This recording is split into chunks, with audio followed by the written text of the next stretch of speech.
Гледате Дневникот на Сител. Во студиото со вас Иван Кузмановски. Добро вечер ви и благодарам што сте со нас. Ова се настаните кои го одбележаа денот. Савески даде заклетва. Стартува мандатот на новиот државен обвинител. Секој предмет има еднакво значење. Товарни чувствувам. Политиката на политичките партии не била никогаш мој интерес. Пред пожарот во Пулс, инспекторите на ДЗС не правеле контрола во ноќни клубови. Годишниот план постоел само на хартија. Опозицијата со законски измени бара намалување на акцизите и ДДВ-то. Власта тврди дека намерите на Филипче се несериозни. Наместо од март, законот за заштита од пушење ќе стапи на сила најрано во мај. Државата и угостителите ги договориле измените, али очекува со новите правила да го преполови бројот на пушачи. Владиката Никола избран за митрополит австралиско-новозеландски. За актуелните прашања во тема на денот вечер во интервју со претседателката на ВЛДП Моника Зајкова.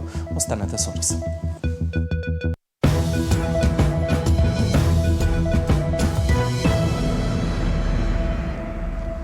Енад Савески, новиот државен јавен обвинител, од денеска го почна својот мандат. Предпладнето положи заклетва во собранието и рече дека ниту биле во минатото, ниту ќе му бидат важни политичките интереси во иднина. Тој очекувал поголема поддршка од пратениците, но вели дека не чувствува притисок што беше избран со гласовите на владеачкото мнозинство. Деталите ги има Ивана Соколович најдава. Енад Савески официјално од денеска е новиот државен јавен обвинител. Со положената заклетва пред собранискиот спикер стапува на функцијата како 9 републички обвинител во историјата на Македонија. Најави жестока борба со корупцијата и криминалот, модернизирање и дигитализација на обвинителскиот систем, но очекува поголема финансиска поддршка.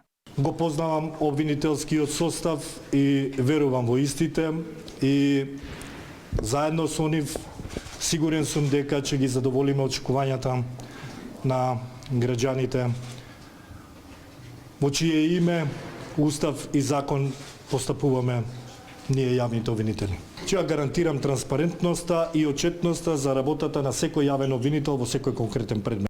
Немал политички товар што само мнозинството во парламентот му даде поддршка за функцијата. Вети дека нема да има селективност и нема да има приоритетни случаи, а за секој ќе се постапува еднакво.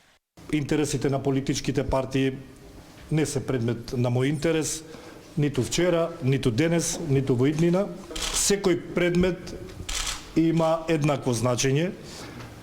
Нема да правам приоритети на предмети, се знае само кога има законски основ, кои предмети имаат приоритет. Селекција не се прави на тој начин, ниту од кого би бил повикан како да постапам, напротив, има законски регулативи врз основа на кои што секој јавен обвинител постапува. Со преземањето на позицијата, предметите во кои Савески е главен судија ќе бидат распределени кај други судија, случаите ќе се вратат на почеток. Во моментов, од високопрофилните случаи во кои тој постапува е повтореното судење на поранишниот генерален секретар на владата Драги Рашковски, а како втор судија е дел и од случајот со Раде Трајковски-Штикли. На функцијата државен обвинител доаѓа од позицијата судија во Кривичниот суд во Скопје, каде работи од 2016 година, а претходно работел и како јавен обвинител. Ивана Соколович најдова, Сител телевизија. Заменик генералниот инспектор во Дирекцијата за заштита и спасување на денешното судење потврди дека пред пожарот во Пулс инспекторите на дирекцијата не правеле контроли во ноќни клубови. Годишниот план постоел само на хартија, а во извештајот пишувале само една контрола, без да наведат каде е направена. Дирекцијата за заштита и спасување никогаш не добила барање да направи инспекцијски надзор за противпожарна заштита во Пулс, сведочеше денеска заменикот на генералниот инспектор во дирекцијата. Според Живко Ставревски, пред пожарот во Кочанската дискотека, ДЗС не правела контрола во ноќни клубови, а тие објекти не биле ниту во годишните планови за редовна проверка. По 16 март се вршат вонредни инспекцијски надзори во дискотеки и кабареа, вклучително и во Кочани. Се постапува по барање на МВР и други институции по пријава или барање за вршење вонреден инспекцијски надзор, заедно со други инспекцијски органи. Недостигот од инспектори за заштита и спасување во ДЗС влијаел и врз бројот на реализирани контроли. Таков инспектор во Кочани немало повеќе од 10 години, па планот за годишен надзор на објекти постоел само на хартија. се пишувало дека ќе се спроведе само еден надзор, без да се наведе во кој објект. По укажување на инспекцијскиот совет дека во годишниот план има општини во кои нема инспектори, ни беше укажано секаде да планираме инспекцијски надзор. Па како бројка внесувавме барем еден надзор во тие општини, но реално исполнувањето на таа обврска не беше можно. Судењето за пожарот во Пулс продолжува во среда со сведоштва на тројца вработени во општина Кочани. Обвинителството пак денеска го извести судот дека листата на сведоците ја скрати за 10 мина. Зоран Јаневски, Сител телевизија. Опозицијата со законски измени бара намалување на акцизите и ДДВ-то. Власта тврди дека намерите на Филипче се несериозни. Наместо од март, законот за заштита од пушење ќе стапи на сила најрано во мај. Државата и угостителите ги договорили измените, али очекува со новите правила да го преполови бројот на пушачи.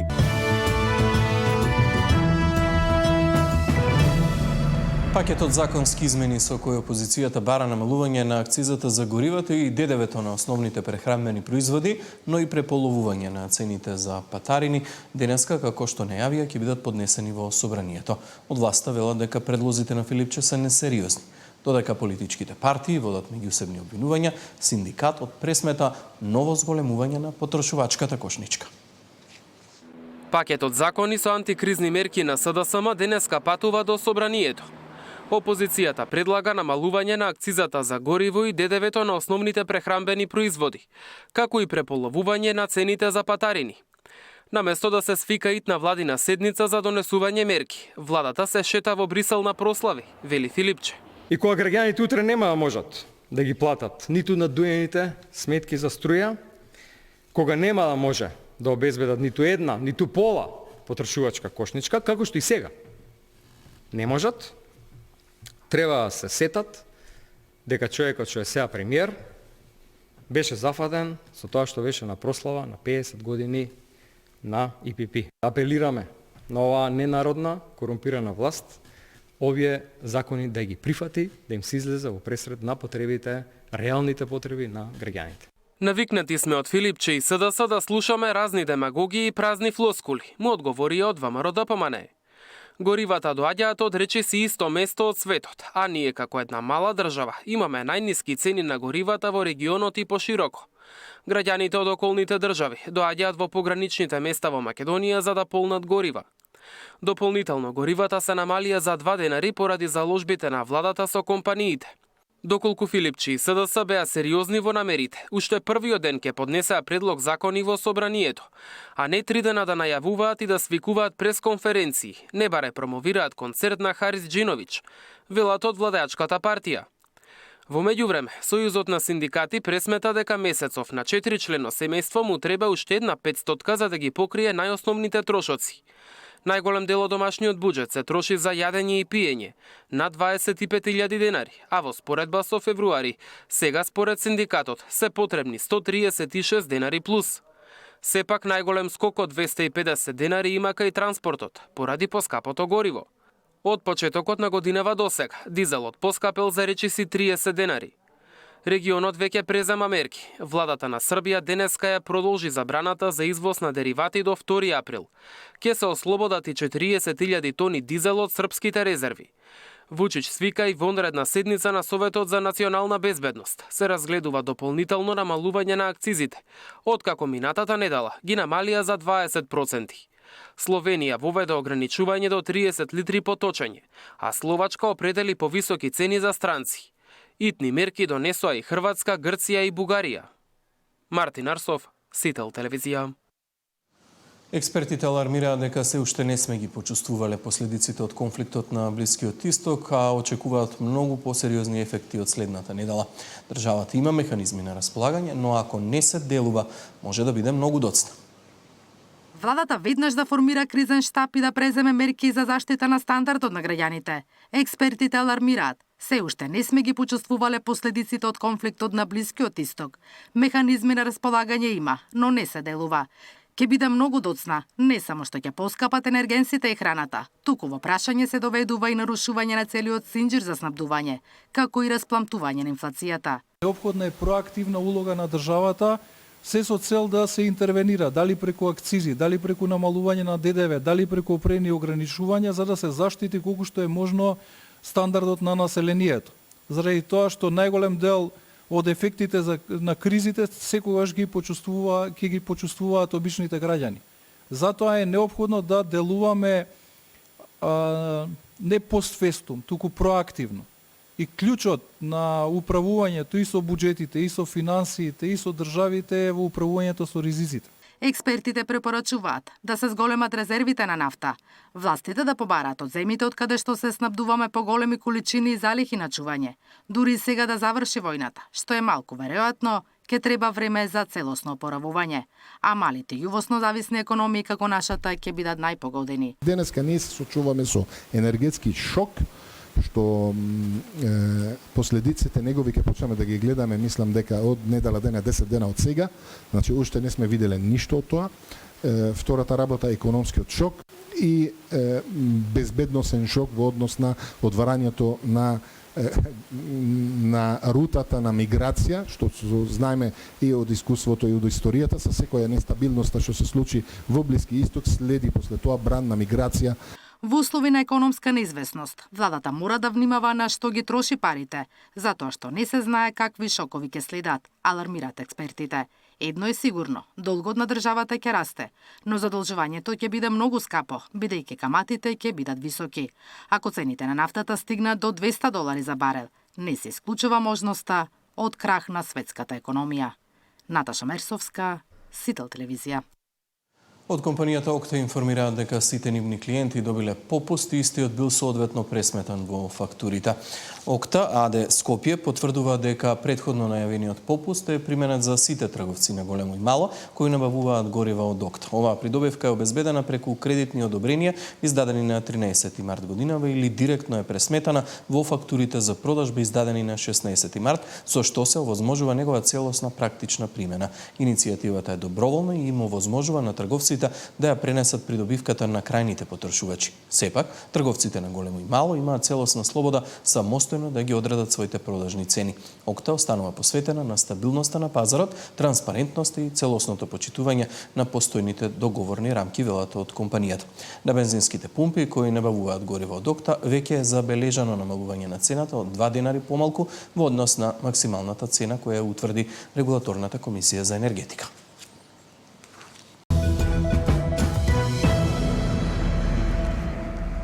Филипче вели дека нема да дозволи ситнење на СДСМ, откако група поранешни високи функционери на партијата најавија формирање на нова иницијатива, која очекуваат да ја обедини опозицијата во битката против ВМРО-ДПМН. Според актуелниот председател на СДСМ, нема да има толеранција кон никого што одработува за интересите на власта. Немам ништо против различни ставови и дебата, но нема да дозволам да се ситни СДСМ. Опозицијскиот лидер најави дека ќе биде остар кон сите кои, како што рече, ќе се покаже дека одработуваат за ВМРО-ДПМН. Не е наивен тука. Ние имаме сериозна борба. Ова се вообичаени практики на десничарски, автократски власти во Европа, да се ситни опозицијата. Ова не е нешто невидено. Ама ја тоа нема го дозволам. Апсолутно не го дозволувам. Така да, отворени сме за разговор, за принципиелни политики, но за вакви подметнувања, поделби на партијата, не, најжестоко ќе се спротивстава. Реакцијата на Филипче доаѓа од како група поранешни високи функционери на СДСМ најавија формирање на нова иницијатива која очекуваат да ја обедини опозицијата во битката против ВМРО-ДПМН. Во неа, како што објавија тие, место за Филипче и актуелното раководство нема да има. Според нив, да си ја работел Филипче добро работата, воопшто немало ниту да се јави потреба тие да се активираат. Се оградија од Шилегов, но и натаму ниту еден од нив не е подготвен лично да застане зад оваа идеја, па целиот проект лепди на брифинзи зад кои се цитираат извори кои инсистираат на анонимност. Тоа според Филипче зборува за сериозноста на иницијативата која според него доаѓа во време кога СДСМ почнале да растат, а владата да ја изолира земјата. Вратите се отворени за сите, но не на злонамерниците, кои што у периодот кога почнуваме и мислам дека веќе успеваме да ја разоткриеме оваа власт. Каква е суштината на оваа власт? Корумпирана, криминогена и антиевропска. Се што им останува нас да не ситнат и да не делат. Партијата која 7 години ветуваше Европска Унија утре, денес зборува за реформи кои самата не ги направи, реагираше владеачката ВМРО-ДПМН. Партијата која гурниса правосудството денес држи лекции за владење на право. Партијата која заглави државата денес зборува за изолација. Наместо одговори за тоа зошто не ги реализираа реформите, зошто немаа резултати и зошто ја оставија државата без напредок кон Европската Унија, СДС нуди конфузија и празни тези, се вели во реакцијата на ВМРО-ДПМН. Александар Спасовски, Сител телевизија. Зошто власта одбива насилниците да се следат со електронски алки и какви се очекувањата од новиот државен јавен обвинител за потребата од мерки за заштита на животниот стандард? Во тема на денот со Моника Зајкова, председателка на ЛДП, разговара колешката Деспина Тодоровска. Зајкова, мнозинството вчера по втор пат во една година го одби вашиот предлог лицата осудени за семејно насилство да се следат со електронски нараквици. Ќе ве цитирам, мнозинството го одби предлогот без збор, без аргумент, без срам. Може ли на почеток едно кратко објаснување што предвидуваат овие законски измени, што е тоа толку страшно што власта одбила да го прифати?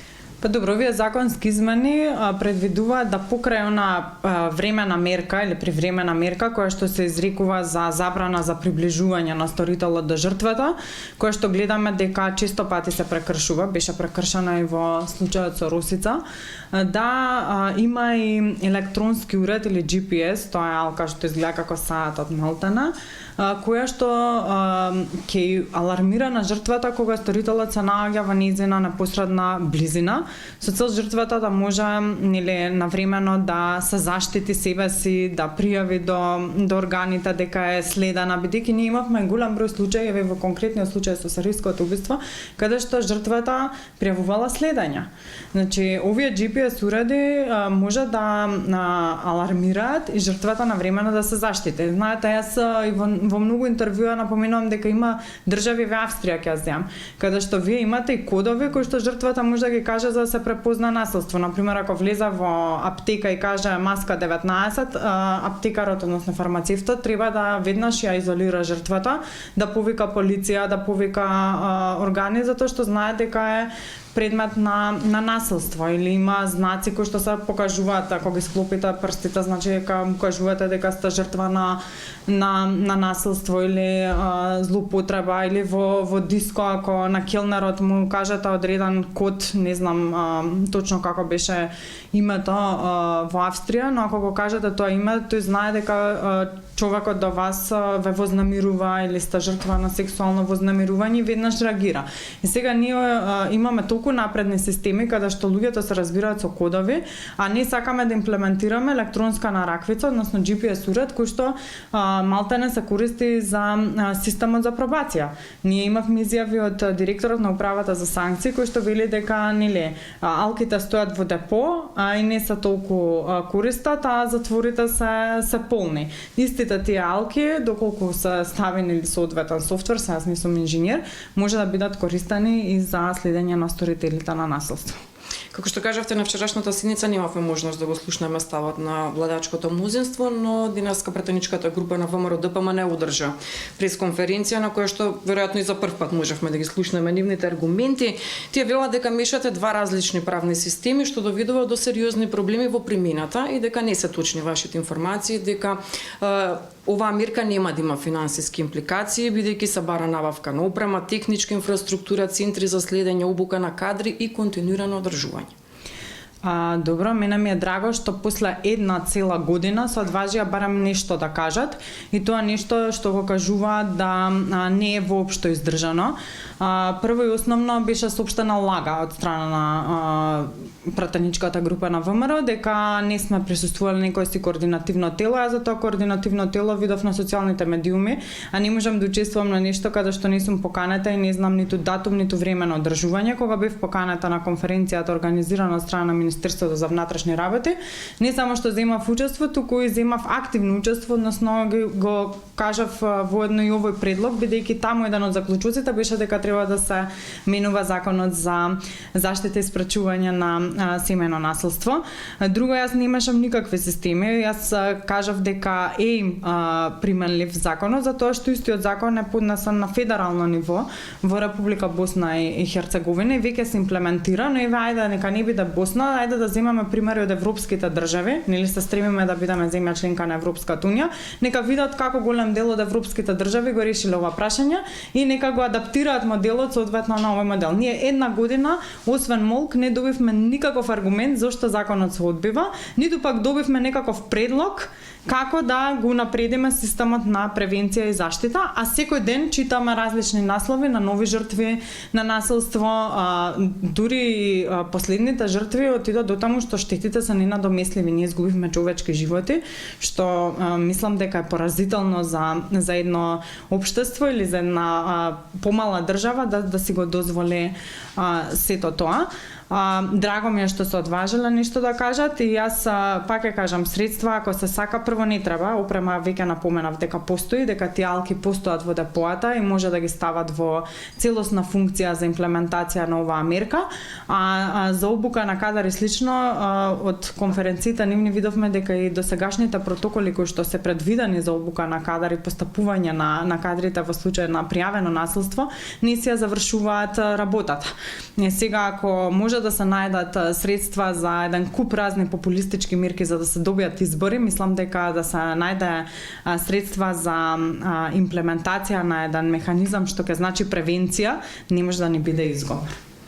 Тоа, ако ги тргнеме финансиите на страна, аргументите дека вакви талки се неприменливи кога поранешни партнери имаат заеднички деца, контактот е неизбежен или дека на ваков начин се нарушува и приватноста на самата жртва, најавте дека не се откажуваат од ова законско решение, дали можеби ќе го поднесете повторно и дали можеби ќе направите некакви измени за да не му давате вакви изговори на владачкото мнозинство? Јас прво морам да ги разобличам и овие лаги, бидејќи како што кажав, ова е механизам кој што се употребува заедно со привремената мерка, таму јасно стои во текстот на законот, покрај привремената мерка забрана за приближување, дека се ставува и електронска нараквица. Значи, ако насилникот има привремена мерка забрана за приближување, за какви збориме? Заеднички контакти и врски семејства. Значи, дека судот изрекол привремена мерка и дека тој е опасен за жртвата и дека не сме да се приближува. Електронската нараквица е дополнителен уред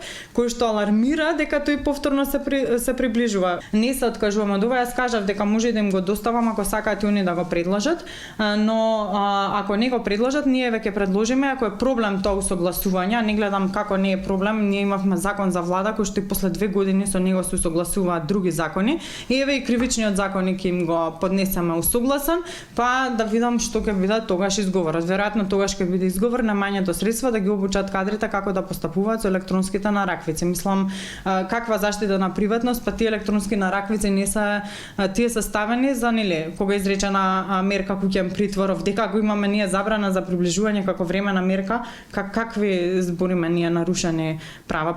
Зекова споминавте вие примери од европски држави, успеав јас да најдам информации дека држави како Шпанија, Франција, Португалија, Велика Британија, дел од државите во САД и Австралија веќе со години ги следат насилниците со вакви алки како мерка да се заштитат жртвите. Можете ли вакви позитивни примери да употребите за да ги разобедите на некој начин вашите колеги противници? Па цело време ги кажам позитивните примери. Босна спомнав како држава од регионот која што успела да најде механизами да го имплементира. Нормално дека не може вие да присликате еднакво нешто од некој систем, но еве нека ги користат овие европски примери, ги посочивте и вие земите, денеска е лесно со вештачка интелигенција, нека им даде одговор како да најдат имплементација. Јас дури спомнав и пример како Австрија, каде што луѓето со кодови веќе се разбираат, а не со GPS уреди. И не знам уште колку пати треба да ги спомнеме сите овие примери за да се одважат колегите, ама добро, ако една година им требаше да кажат барем неколку изговори зошто не го прифаќаат решението, а вчера на седница да молчат, место еве има можност истото да го соопштат, може ќе им треба уште една година да прогуглаат или да искористат вештачка интелигенција за да видат како имплементира светот вакви примери. Употребата на вакви талки ја актуализиравте по убиството на Русица во Вилес, го споменавте и повеќе пати, но секојдневно сме сведоци на повеќе вакви случаи на семејно насилство и како и последната трагедија во Карпош. Смятате ли дека нешто можеше да биде различно, да се промени, да се спречат ваквите трагедии? Никој од овие трагедии, ако ваквото законско решение беше донесено пред 1 година кога првично го поднесовте? Па тоа решение беше предложено на 1 април 2025, веднаш непосредно по ужасната трагедија која што се случи во Кочани, токму за да превенираме и да нема повеќе жртви, бидејќи тогаш кажувавме дека системот на превенција потврли. Случајот со Русица дојде отпосле. За жал. Затоа велам дека можеби ако постоеше, немаше да биде уште едно од имињата кои што се наоѓаат на црната билансна листа на МВР. Ние не можеме само отпосле, по случај на трагедија, да изразуваме жалење и да кажуваме дека од денеска ние работиме, па да формираме конференции со еден куп новинари, па да ги слушаме институциите. Пазете, таму имаш институции кои што вика, ама ние имаме стратегија, знаете, тие стојат во филка, треба да се имплементираат. Па кој ако не вие како институција која што направила стратегијата, кој треба да дојде да ве имплементира? Или треба подобро да се координираме? Па аманта луѓе седнете и координирајте се, мислам. Тоа се само купување на време и правење пиар дека нешто се постапува. Ако ние навистински сакаме да градиме систем на превенција, ние мораме да обезбедиме законски решенија и да ги имплементираме тие законски решенија. Каде потврдува системот? Македонија имплементираше Истанбулската конвенција која што е основа за заштита на жртвите од семејно насилство. Споменавте и дека и кривичниот законник претрпи одредени измени, фемицидот беше воведен како кривично дело, меѓутоа секојдневно сме свидоци дека полицискиот билтен е исполнет со пријави за семејно насилство. Правиме ли доволно за заштита и каква порака испраќаме до самите жртви со одбивањето на вакви Па пораката е дека џаби да пријавите, после излегува дека сте дополнително жртва, што не сакам да биде така. Јас сум еден од луѓето кои што секогаш ги охрабрувала жените, па дури и мажи кои што се жртви на насилство да го пријават тоа, бидејќи тоа не е ништо срамота, туку системот треба да ви обезбеди заштита, што за жал во последните случаи потврли. Потврламе во неимплементацијата и непостапувањето и некажувањето на точно лицата кои што го заобиколиле, односно не постапиле согласно она што им е дадено како законска или подзаконска алатка. Ние во случајот, пак ја напоменам Русица од Велес, имаме директно потврлање на полицијата, иако таму јавното обвинителство дало налог дека треба да се следат контактите, имавме дека 11 службеници ќе бидат санкционирани, но јавноста до ден денес не знае дали против тие службеници се поведени дисциплински мерки, добиле отказни решенија, можеби треба да одговарат и се додека се штитат луѓето кои што не ги имплементираат работите, не постапуваат по нив, ние ќе имаме генерална слика дека системот потврлил. Точно се знае која институција или кој внатре во институцијата на системот потврлил. Ке преминеме на една друга тема. Ненад Савевски од денеска ја превзема функцијата државен јавен обвинител, но вие вчера на собраниската седница не дадовте поддршка за неговиот избор, но одамна изјавивте дека на Македонија е потребен независен обвинител и некој кој што нема да се плаши да ги гони и државните функционери. Не препознавте во Савевски ваква личност? Вака, јас напоменав на седницата дека за мене она што остава сомнеш е начинот на кој што се вршеше сета тоа околу изборот на обвинител. Вие веднаш да отфрлите еден обвинител кој што Советот за јавни обвинители ви го предложил, за мене остава сомнеш дека вие барате човек кој што ќе биде померка на власта. Не може Советот на јавни обвинители да прифати дека некој ги исполнува условите, има добро CV, а вие така јавно да го дискредитирате, иако човекот има јавен интегритет, во конкретниот случај обвинителката Ристовска.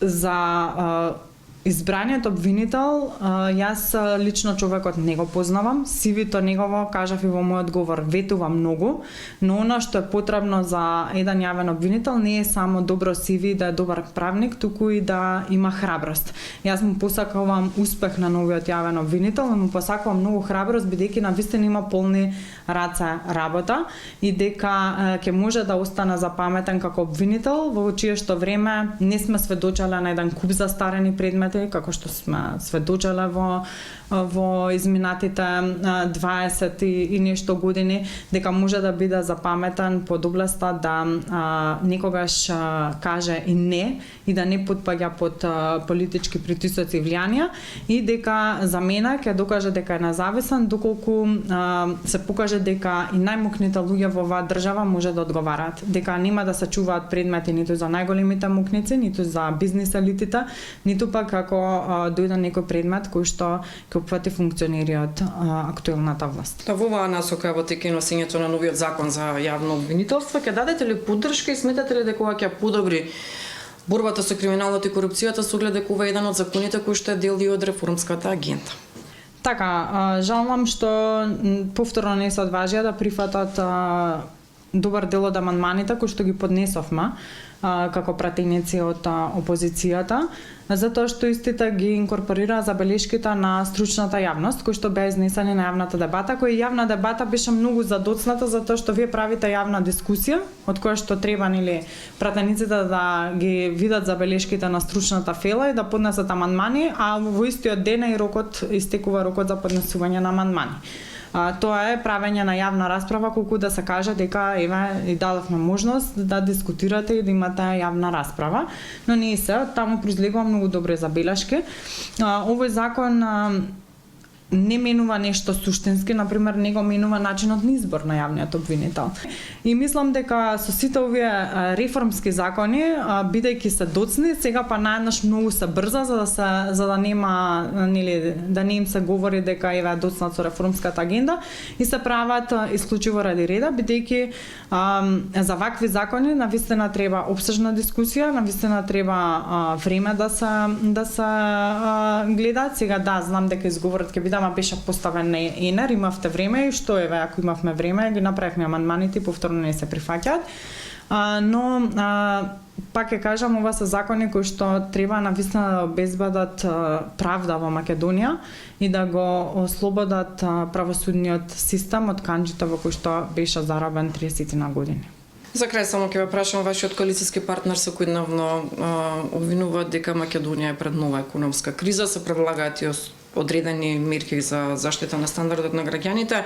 Ќе поддржите ли вакви мерки што вие лично сметате дека е потребно за да им се улесни на граѓаните? Така, и ЛДП реагираше веднаш на првото покачување на цените на нафтата на светските берзи. Баравме намалување на акцизата на гориво, на данокот. Некои држави ги посочивме како држави од регионот кои што ги замрзна цените на горивото и денеска веќе заедно со останатите пратеници од опозицијата, односно пратениците од Социјалдемократскиот сојуз, подпишавме закони кои што одат во насока на предлог мерки како да се справиме со кризата. Сметам дека не смееме да доцниме. Значи, ние алармираме веќе недела дена чинам дека ќе дојде до ова. Анализите покажуваат дека цената на нафтата можеби ќе стигне до $200 барелот и ние не може да спиеме на тоа, утре ќе заврши и нема ништо да направиме или ајде ќе се јавува министерот за економија по приватните фирми и ќе им прави притисок да не ги покачуваат цените. Тоа не се сериозни мерки. Треба да се направи сериозна државна интервенција, доколку не сакаме да дојде до дополнително осиромашување на граѓаните. Зекот, благодарам за овој разговор. Благодарам. Наместо од март, како што беше најавено, законот за заштита од пушење ќе стапи на сила најрано во мај. Државата и угостителите успеале да ги договорат измените, а министерот за здравство Алиу очекува со новите правила да го преполови бројот на пушачи во државата. Министерот за здравство очекува за 3 години да биде преполовен бројот на пушачи во земјата. Азир Алиу сака да го постигнат овој процент за краток период, а законското решение кое треба да ги даде овие резултати се уште не го поминал ниту владиниот филтер. Законот за заштита од пушење треба да се најде на следната седница на влада, пошто ќе биде доставен до пратениците. Се надевам дека за 2-3 години исто така ќе имаме пресконференција за намалување на пушачите во државата од над 45%, да се надеваме дека еве таргетот да се стави под 20%. Наместо 3, новините предвидуваат 2 отворени страни на терасите за пушачи во кафеани и ресторани, со што им олеснуваат на околу 7.000 угостители во главниот град, од кои голем дел и поради архитектурата не можеле да го исполнат претходниот услов. Но затоа ќе треба да имаат посебни влезови. Со закон ќе мора да направат влез во самиот угостителски објект кој ще е одвоен од просторот кај што се пуши. Фактички идејата на законот е да ги штитиме сите граѓани кои што не пушат, а да им одредиме место на граѓаните кои што пушат каде може тоа да се пуши. И со ова јас сум дефинитивно и како министер и како институција многу задоволни дека секој наш граѓанин кој што не консумира цигари може да влезе во секој угостителски објект без да има пристап до местото, до просторот кај што се пуши. По изјавата на министерот за здравство реагираа производители на тутун и тутунски производи при Стопанската комора, кои велат дека се разочарани од дополнетиот и изменет текст на предложеното законско решение. Според нив, предложените мерки нема да водат кон намалување на употребата на тутунски производи, туку ќе ја поттикнат сивата економија. Инаку забраната за пушење во затворени простори за сите видови на цигари ќе стапи веднаш во сила по донесување на законот, кој според предвидувањата на здравствените власти ќе биде во мај. За останатите сегменти ќе има одредени периоди на прилагодување. Сања Димитровска,